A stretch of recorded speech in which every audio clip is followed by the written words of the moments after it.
Hello friends. మనం శ్రీ మహాభారతంలోని ధర్మవ్యధుని వృత్తాంతం గురించి తెలుసుకుందాం. పూర్వం ఒకానొక ఊరిలో కౌశికుడనే బ్రాహ్మణ బ్రహ్మచారి ఉండేవారు. ఒకనాడు అతడు చెట్టు నీడను కూర్చొని వేదం వల్లివేస్తున్నారు. అతడలా వల్లివేయుచుండగా చెట్టు మీదనున్న ఓ కొంగ అతనిపై రెట్టవేసింది.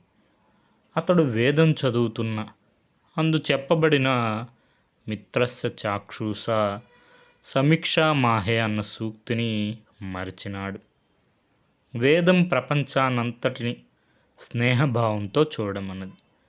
అది మరిచి ఒక్కసారి కోపదృష్టితో ఆ కొంగను చూచాడు. అతడు తపోశక్తి కలవాడగుటచే ఆ కొంగ కింద పడి అసూలు బాసింది. ఆ తరువాత బ్రహ్మచారి ఎప్పటిలాగానే గ్రామంలోకి భిక్షాటనకే వెళ్ళాడు. ఓ ఇంటి ముందు నిలబడి భవతి భిక్షాందేహి అని అడిగాడు. ఇంట్లో పనిలో ఉన్నదేమో అని అనుకొని కొంతసేపు నిరీక్షించాడు.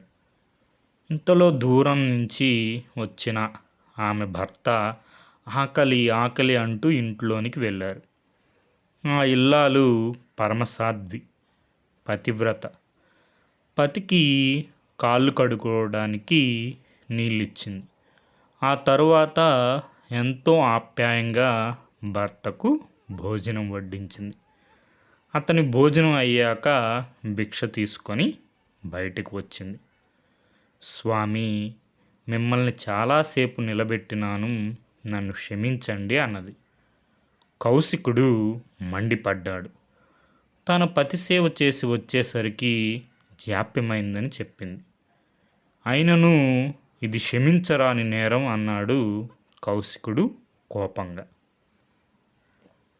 అప్పుడు ఆమె అన్నది, స్వామి, అనవసరంగా కోపం తెచ్చుకోకండి.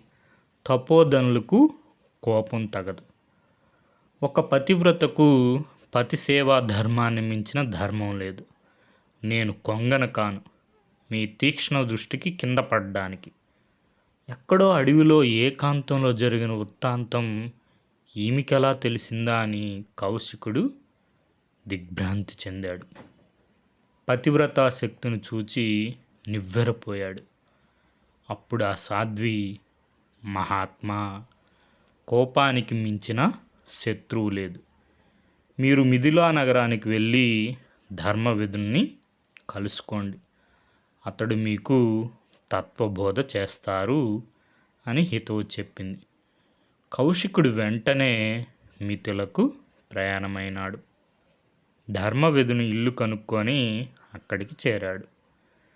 అతడు ఒక కసాయి అని తెలుసుకొని ఆశ్చర్యపోయాడు.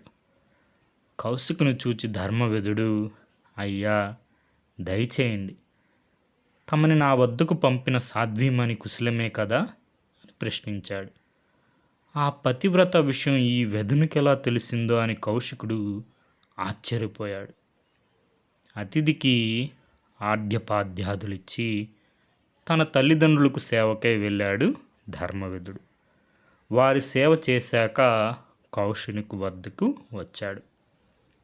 కౌశికుడికి ఇలా ధర్మబోధ చేశారు.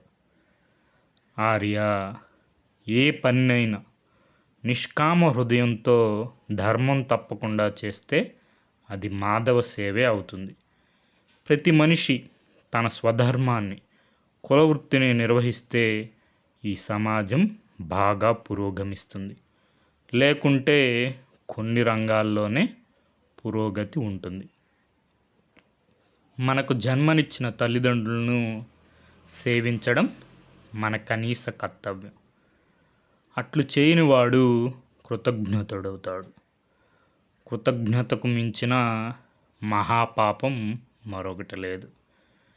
మాతాపిత సేవ ఒక్కటే చాలు మనల్ని మోక్ష మార్గంలో నడిపించడానికి.